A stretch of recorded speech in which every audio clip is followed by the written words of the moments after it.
নূহ আলাইহিস সালাম একটানা 950 বছর আল্লাহর পথে মানুষকে ডাকার পরে আল্লাহ বলছে আল্লাহ দেন। তো এরকম যদি ওয়াহি আসে আপনার কাছে, কই না থামবেন?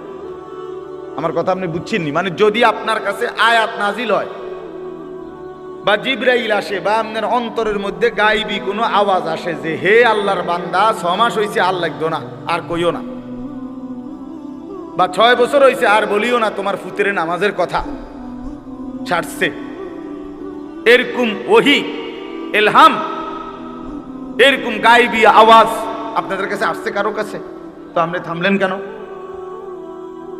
বলেন, আপনি থামলেন কেন? বুঝেন নাই কথাটা আমার? থামবেন কোন হিসাবে? আপনি